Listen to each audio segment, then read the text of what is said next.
SSLC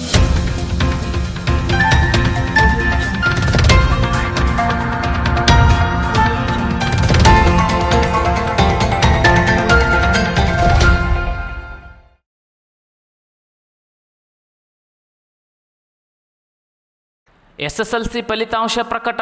ರಾಜ್ಯಕ್ಕೆ ಪ್ರಥಮ ಸ್ಥಾನ ಪಡೆದ ಬಾಗಲಕೋಟೆ ವಿದ್ಯಾರ್ಥಿನಿ. ಮೇ 9ರಂದು 2023-24ನೇ ಸಾಲಿನ ಎಸ್ಎಸ್ಎಲ್ಸಿ ವಿದ್ಯಾರ್ಥಿಗಳ ಫಲಿತಾಂಶ ಪ್ರಕಟವಾಗಿದ್ದು, ನಿರೀಕ್ಷೆಯಂತೆ ವಿದ್ಯಾರ್ಥಿನಿಯರು ಮೇಲುಗೈ ಸಾಧಿಸಿದ್ದು, ಉಡುಪಿ ಜಿಲ್ಲೆ ಪ್ರಥಮ ಸ್ಥಾನ ಗಳಿಸಿಕೊಂಡಿದೆ. ಪರೀಕ್ಷೆಗೆ ಹಾಜರಾದ 8,59,967 ವಿದ್ಯಾರ್ಥಿಗಳಲ್ಲಿ 6,31,204 ವಿದ್ಯಾರ್ಥಿಗಳು ಉತ್ತೀರ್ಣರಾಗಿದ್ದಾರೆ. ಈ ಮೂಲಕ ರಾಜ್ಯದ ಶೇಕಡಾವಾರು ಫಲಿತಾಂಶ 76.91 ಆಗಿದೆ.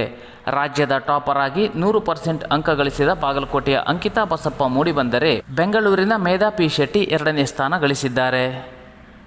ಉಡುಪಿ ಜಿಲ್ಲೆ 94%ನೊಂದಿಗೆ ಪ್ರಥಮ ಸ್ಥಾನ, ದಕ್ಷಿಣ ಕನ್ನಡ 92.12%ನೊಂದಿಗೆ ದ್ವಿತೀಯ ಸ್ಥಾನ, ಶಿವಮೊಗ್ಗ 88.67%ನೊಂದಿಗೆ ತೃತೀಯ ಸ್ಥಾನ ಪಡೆದುಕೊಂಡರೆ, 84.64%ನೊಂದಿಗೆ ಉತ್ತರ ಕನ್ನಡ ಜಿಲ್ಲೆ 4ನೇ ಸ್ಥಾನ ಪಡೆದುಕೊಂಡಿದೆ. ನಗರ ಭಾಗದ ವಿದ್ಯಾರ್ಥಿಗಳಿಗಿಂತ ಗ್ರಾಮೀಣ ಪ್ರದೇಶದ ವಿದ್ಯಾರ್ಥಿಗಳ ಉತ್ತೀರ್ಣದ ಶೇಕಡಾವಾರು ಪ್ರಮಾಣ ಹೆಚ್ಚಾಗಿದೆ. ಅನುದಾನಿತ ಮತ್ತು ಅನುದಾನ ರಹಿತ ಶಾಲೆಗಳಿಗಿಂತ ಸರ್ಕಾರಿ ಶಾಲೆಯ ವಿದ್ಯಾರ್ಥಿಗಳು ಉತ್ತಮ ಸಾಧನೆ ತೋರಿದ್ದಾರೆ. ಆದರೆ ಕಳೆದ ವರ್ಷದ ರಾಜ್ಯದ ಫಲಿತಾಂಶ 83.89ರಷ್ಟಾಗಿತ್ತು. ಮಾರಿಕಾಂಬಾ ಪ್ರೌಢಶಾಲೆಯ ವಿದ್ಯಾರ್ಥಿ ದರ್ಶನ್ ಭಟ್, ಗೋಳಿ ಪ್ರೌಢಶಾಲೆಯ ಚಿನ್ಮಯಿ ಹೆಗಡೆ ಮತ್ತು ಶಾರದಾಂಬ ಪ್ರೌಢಶಾಲೆಯ ಶ್ರೀರಾಮ್ 625ಕ್ಕೆ 624 ಅಂಕ ಗಳಿಸಿದ್ದಾರೆ.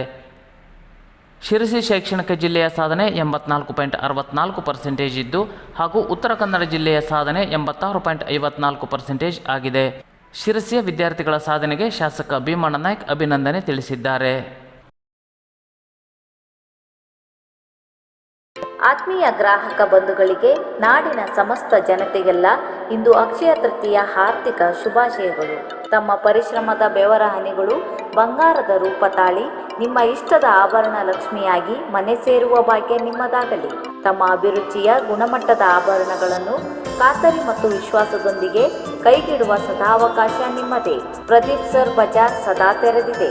ಉತ್ತರ ಕನ್ನಡ ಜಿಲ್ಲೆಯ ಅತಿ ದೊಡ್ಡ ಬೆಳ್ಳಿ ಬಂಗಾರದ ಮಳಿಗೆ ಸರಾಫ್ ಬಜಾರ್ 32ನೇ ವರ್ಷದ ಪಾದಾರ್ಪಣೆಯ ನಿಮಿತ್ತ Akshaya Tritiya offer. Saraf Bazaar BIS ಹಾಲ್ಮಾರ್ಕ್ನ HUID ಸಮೇತವಾದ ಪರಿಶುದ್ಧವಾದ ಬಂಗಾರ. ಶೇಕಡಾ 100% 916 BIS ಹಾಲ್ಮಾರ್ಕ್ HUID ಸಮೇತ ಪರಿಶುದ್ಧ ಬಂಗಾರ. ಅಬ್ಬರಂಜಿ ಬಂಗಾರದ ನಾಣ್ಯಗಳು ಲಭ್ಯ. ಬೆಳ್ಳಿಯ ಸಾಮಗ್ರಿಗಳಿಗೂ ಹಾಲ್ಮಾರ್ಕ್. ಪ್ರದೀಪಮಯ ಪರಿಶುದ್ಧತೆಯ ಪ್ರೀತಿಯ ಪ್ರತೀಕ ಅಕ್ಷಯ ತೃತೀಯ ಆಫರ್. ಇಂದು ಎಷ್ಟು ಬಂಗಾರ ಖರೀದಿಸುತ್ತೀರೋ ಅಷ್ಟೇ ತೂಕದ 999 ಬೆಳ್ಳಿ ನಾಣ್ಯ ಸಂಪೂರ್ಣ ಉಚಿತ. ಈ ಪ್ರದೀಪ್ ಜ್ಯುವೆಲರ್ಸ್, ಸರಾಫ್ ಬಜಾರ್, ಸಿಂಪಿಗಲ್ಲೆ ರಸ್ತೆ, ಶಿರಸಿ. ಉತ್ತರ ಕನ್ನಡ ಜಿಲ್ಲೆಯಲ್ಲೇ ಅತ್ಯಂತ ದೊಡ್ಡ ಬೆಳ್ಳಿ ಬಂಗಾರದ ಅಂಗಡಿ ಪ್ರದೀಪ್ ಸರಾಫ್ ಬಜಾರ್ಗೆ ಒಮ್ಮೆ ಸಹಜವಾಗಿ ಭೇಟಿ ನೀಡಿ. ಪರಿಶುದ್ಧತೆಯ ಪ್ರೀತಿಯ ಪ್ರತೀಕ ನಿಮ್ಮ ಸರಾಫ್ ಬಜಾರ್.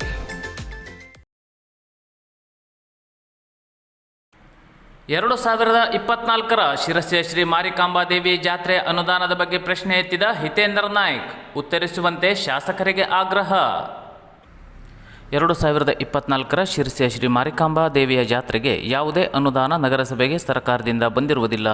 ಈ ಬಗ್ಗೆ ನಮಗೆ ಮಾಹಿತಿ ಲಭ್ಯವಾಗಿದ್ದು, ಈ ಹಿನ್ನೆಲೆಯಲ್ಲಿ ಶಾಸಕರಾದ ಭೀಮಣ್ಣ ನಾಯ್ಕರು ಸಾರ್ವಜನಿಕರಿಗೆ ಸ್ಪಷ್ಟನೆ ನೀಡಬೇಕೆಂದು ಆಮ್ ಆದ್ಮಿ ಪಕ್ಷದ ಮುಖಂಡ ಹಿತೇಂದ್ರ ನಾಯ್ಕ್ ಆಗ್ರಹಿಸಿದ್ದಾರೆ. ನಮಸ್ಕಾರ. ಇವತ್ತು ನಾನು ಮಾತಾಡ್ತಿರೋ ಕಾರಣ ಏನು ಅಂತಂದರೆ, ಶಿರಸಿಯ ಮಾರಿಕಾಂಬಾ ಜಾತ್ರೆಯ ನಿಮಿತ್ತ ಸರ್ಕಾರದಿಂದ 5 ಕೋಟಿ ಹಣವನ್ನು ಬಿಡುಗಡೆ ಮಾಡಿದ್ದೀವಿ ಅಥವಾ ಬಿಡುಗಡೆ ಮಾಡ್ತೀವಿ, ತರ್ತೀವಿ ಹೇಳ್ತಕ್ಕಂಥ ಸ್ಟೇಟ್ಮೆಂಟನ್ನು ಮಾನ್ಯ ಶಾಸಕರು, ಶಿರಸಿದ್ದಾಪುರ ಶಾಸಕರು ಕೊಟ್ಟಿದ್ದಾರೆ. ಅದರ ಪ್ರಕಾರ ಬಿಡುಗಡೆ ಆಗಿದೆಯೋ ಅಥವಾ ಇಲ್ಲವೋ ಯಾವ ಮಾಹಿತಿಯನ್ನು ಕೂಡ ಸಾರ್ವಜನಿಕರಿಗೆ ಕೊಡಲಿಲ್ಲ. ಇವತ್ತಿಗೂ ಕೂಡ ಸಾರ್ವಜನಿಕರು ಜಾತ್ರೆಗೋಸ್ಕರ 5 ಕೋಟಿ ಹಣ ಬಿಡುಗಡೆ ಆಗಿದೆ ಅಂತಲೇ ನಂಬ್ಕೊಂಡಿದ್ದಾರೆ. ಇದು ತಪ್ಪು ಏನೋ ಅನ್ನುವಂತಹ ಒಂದು ಭಾವನೆಗಳನ್ನ ಇವತ್ತು ನಮಗೆ ಮೂಡಿಸೋ ಥರ ಒಂದು ನೋಟಿಫಿಕೇಶನ್ ಬಂದಿದೆ.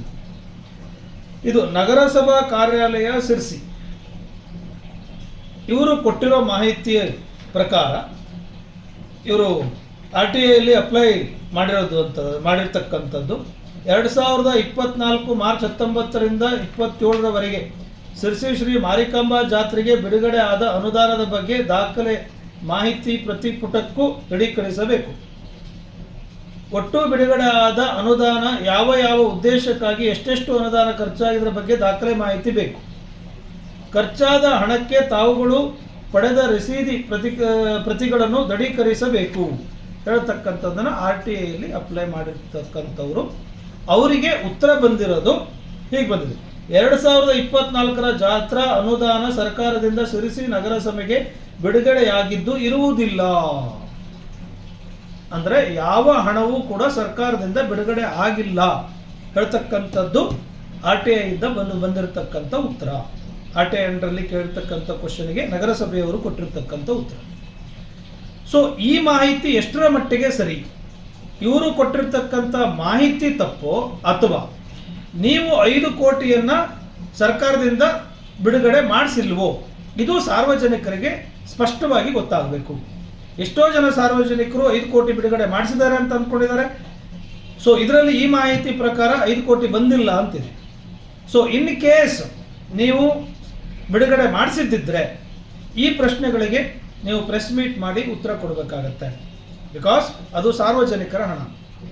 ಎಷ್ಟು ಬಂದಿದೆ, ಎಷ್ಟಕ್ಕೆ ಖರ್ಚಾಯಿತು, ಯಾವ್ಯಾವುದಕ್ಕೆ ಎಷ್ಟೆಷ್ಟು ಖರ್ಚಾಯಿತು ಹೇಳ್ತಕ್ಕಂಥದ್ದನ್ನು ಮಾಹಿತಿಯನ್ನು ಜನರಿಗೆ ಮಾನ್ಯ ಶಾಸಕರು ಪ್ರೆಸ್ ಮೀಟ್ ಮಾಡಿ ಕೊಡಬೇಕು. ಇನ್ ಕೇಸ್ ಬಿಡುಗಡೆ ಆಗಲಿಲ್ಲ ಅನ್ನೋಗಿದ್ರೆ, ಇಲ್ಲ ನಾವು ತಪ್ಪು ಮಾಹಿತಿಯನ್ನು ಜನರಿಗೆ ಕೊಟ್ಟಿದ್ದೀವಿ, ಇದು ಮಾಹಿತಿ ತಪ್ಪಾಗಿದೆ, ನಾವು ಸರ್ಕಾರದಿಂದ ಯಾವುದೇ ಹಣ ಬಿಡುಗಡೆ ಮಾಡಲಿಲ್ಲ, ಜನರನ್ನು ಮಿಸ್ಲೀಡ್ ಮಾಡಿದ್ದೀವಿ ಅಂತೇಳಿ ಸಾರ್ವಜನಿಕವಾಗಿ ತಾವು ಕ್ಷಮೆ ಯಾಚಿಸಬೇಕಾಗತ್ತೆ. ಇಲ್ಲ ಅಂತಾದರೆ ಜನರ ಅವಿಶ್ವಾಸಕ್ಕೆ ತಾವು ಗುರಿಯಾಗ್ತೀರಿ. ಸೊ ಈ ಮೂಲಕ ಎಲ್ಲ ಸಾರ್ವಜನಿಕರ ಪರವಾಗಿ ನಾನು ಕೇಳ್ಕೊಳ್ಳೋದೇನು ಅಂತಾದರೆ ಇದಕ್ಕೆ ಸ್ಪಷ್ಟನೆಯನ್ನು ಕೊಡಬೇಕು. ನೀವು ಕೊಟ್ಟಿರೋ ಮಾಹಿತಿಯ ಸರಿ ಇದೆಯೋ ಅಥವಾ ಇವರು ಕೊಟ್ಟಿರೋ ಮಾಹಿತಿ ಸರಿ ಇದೆಯೋ ಅಥವಾ ಇನ್ನೂ ಯಾವುದಾದ್ರೂ ಬೇರೆ ಮಾಹಿತಿಗಳು ನಿಮ್ಮ ಹತ್ರ ಇದೆಯೋ, ಸೊ ಸ್ಪಷ್ಟನೆ ಕೊಡಬೇಕು ಅಂತೇಳಿ ಈ ಮೂಲಕ ನಾನು ಕೇಳ್ಕೊತಾ ಇದ್ದೀನಿ. Thank you. ವಿರಾಮದ ಕ್ಷಣಗಳನ್ನು ಆಸ್ವಾದಿಸುತ್ತಿರುವ ವಿಶ್ವೇಶ್ವರ ಹೆಗಡೆ ಕಾಗೇರಿ. ಕಳೆದ ಮಂಗಳವಾರವಷ್ಟೇ ಮತದಾನದ ಪ್ರಕ್ರಿಯೆಗಳು ಜರುಗಿದ್ದು ಲೋಕಸಭಾ ಚುನಾವಣಾ ಕಾವು ಕಡಿಮೆಯಾಗಿದ್ದು ಮತ ಎಣಿಕೆಯವರೆಗೆ ರಾಜಕಾರಣಿಗಳು ವಿರಾಮದ ಸಮಯ ಕಳೆಯುತ್ತಿದ್ದಾರೆ. ಉತ್ತರ ಕನ್ನಡ ಲೋಕಸಭಾ ಕ್ಷೇತ್ರದ ಬಿಜೆಪಿ ಅಭ್ಯರ್ಥಿ ವಿಶ್ವೇಶ್ವರ ಹೆಗಡೆ ಕಾಗೇರಿಯವರು ಸಹ ತಮ್ಮ ಪ್ರಚಾರ ಕಾರ್ಯಕರ್ತರ ಭೇಟಿ, ಚುನಾವಣಾ ಕೆಲಸಗಳ ನಡುವೆ ಸತತವಾಗಿ ತೊಡಗಿಕೊಂಡವರು ಮತದಾನ ಮುಗಿಯುತ್ತಿದ್ದಂತೆ ವಿಶ್ರಾಂತಿಯ ಮೊರೆ ಹೋಗಿದ್ದಾರೆ. ತಮ್ಮ ಮನೆಯ ಸಾಕು ಪ್ರಾಣಿ ಪಕ್ಷಿಗಳು ತೋಟದಲ್ಲಿ ಓಡಾಟದೊಂದಿಗೆ ವಿರಾಮದ ಕ್ಷಣಗಳನ್ನು ಅನುಭವಿಸುತ್ತಿದ್ದಾರೆ.